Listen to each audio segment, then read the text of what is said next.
The coronavirus. COVID-19. COVID-19. So we're all used to pandemics now, aren't we? We've spent over 3 years living under the shadow of COVID and we're finally at the end of it.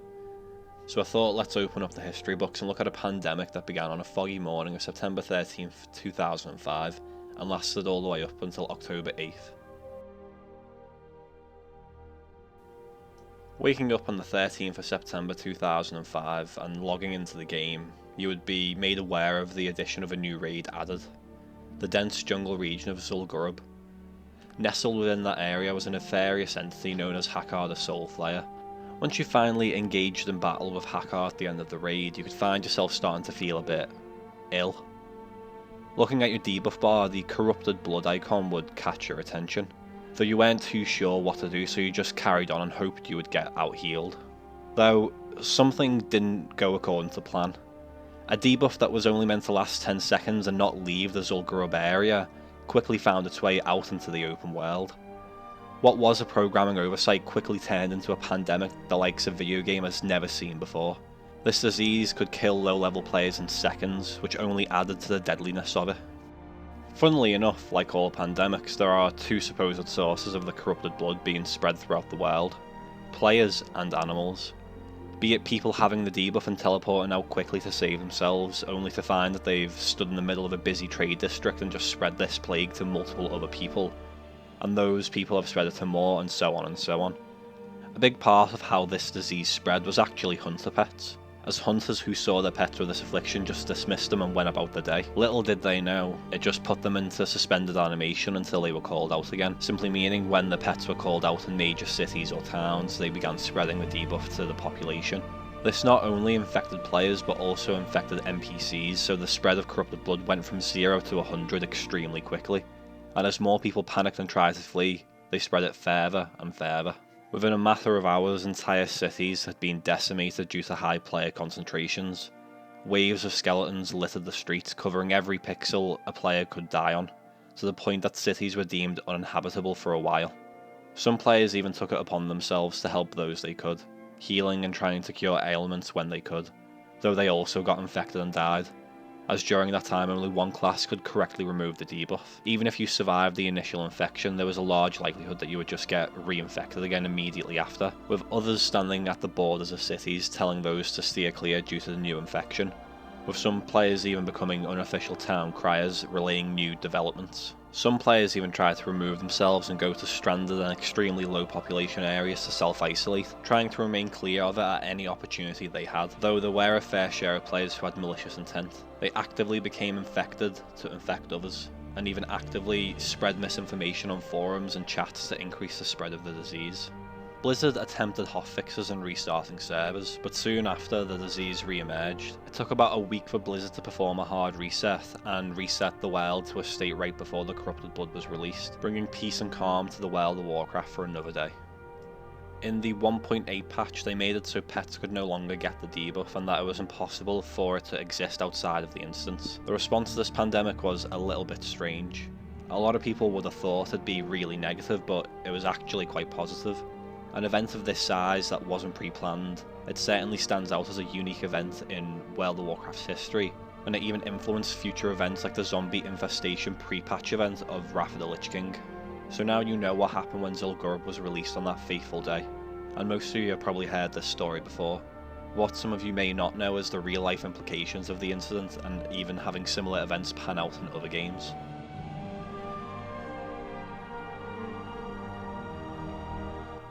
Funnily enough, due to the massive impact the corrupted blood pandemic had on the world, it garnered attention from the CDC to ask Blizzard for data from the incident, as they thought it would have been a planned disease simulation. They were informed that it was actually an unintentional result of a software bug, so they didn't have any actual measurements or models and it wasn't an intended part of the game.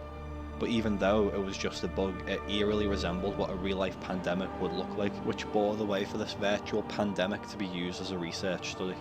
One key area of interest for researchers was how characters responded to the outbreak within the mmorpg world, adding a level of authenticity that doesn't exist in other simulations, as it wasn't a computer which had to mimic human actions, but rather players themselves who chose what to do in the moment. The research models and simulations utilising the corrupted blood pandemic have given lots of results, There are some that are skeptical, such as Dimitri Williams, who questions whether a player's behaviour in a game where you are encouraged to act in a way you would never act offline would be applicable to real life. To further this, Neil Ferguson, who is the director for the MRC Centre for Global Infectious Disease Analysis, noted that because characters could regenerate, there was not much risk in becoming infected online, which limited the applicability of player behaviour compared to the real world. Whilst it was helpful in making models and such, one parameter that didn't exist was immunity, in the sense that those who got infected never gained immunity, so they could be reinfected and spread in an endless loop, meaning reproduction rates were higher than any observed real-life pandemic. Finally, for real-life comparisons, when the outbreak of COVID-19 happened in 2020, this led several researchers to turn once again to the corrupted blood incident as a potential model for understanding the virus's sociological impact. The Elysium Project is an independent fan-led organisation which maintains early versions of World of Warcraft. They ran an experiment called Pandemic in Azeroth, which mimicked both the corrupted blood incident and the COVID-19 pandemic. The results showed that the pandemic had infected 88% of active players, but by implementing sanitation and isolation measures, the number dropped to 42.2%. The pandemic was dropped without any warning. Within 15 hours, 2,276 players had been infected, and within 24 hours, that number was at 7,000. Once the virus had spread organically, that was when the whistle was blew on what was going on, and the admins informed players of the experiment. The virus had been placed on an in-game object, and a player dubbed as Patient Zero had touched said object and then went on to interact with players and NPCs, any of which had a chance of contracting the virus. And it could be spread to other objects as well. If a player came into contact with the germ-coated item or NPC, they could rush to a city and wash their hands using a special hand soap item. But if they failed to do so, they would also contract the illness that gave them a 5% stat reduction and a 10% movement debuff, alongside becoming infectious. Once the impact of the virus had been demonstrated, the experiment was reset. This time the players had been tasked with completing quests themed alongside containing the disease, which involved a combination of social distancing, wearing face mask items and scrubbing objects/vendors with an antibacterial cleansing item, and players could even use a symptom checker robot which got its data from the World Health Organization to check for signs of an infection. To quickly mention another plague that was inspired by the corrupted blood incident, I'm going to talk about the Rakghoul Plague from Star Wars: The Old Republic. The Rakghoul Plague existed within the Undercity, though later stories revealed that it actually originated from the hands of an ancient Sith Lord, Carnus Maw. There were two ways to be infected. The first was to be modified on a genetic level by the Maw Talisman, with the second being to be bitten by a Rakghoul, which painfully transformed even the most powerful Force sensitive into a Rakghoul unless a cure was taken. The infection itself had 3 different stages. Stage 1 being the person was just infected and had coughing fits with a 10% chance of occurring. Stage 2 was the person was greatly infected and their immune system began failing. Coughing fits had a 20% chance of occurring. And finally, Stage 3 was where the person was completely infected and was about to turn into a Rakghoul, of which they would explode, spreading plague all over the place. Towards the end of the event, the Rakghoul vaccine could be found from most medical droids on planets, and could be acquired for 2,000 credits, though there was no vaccine when the event first started.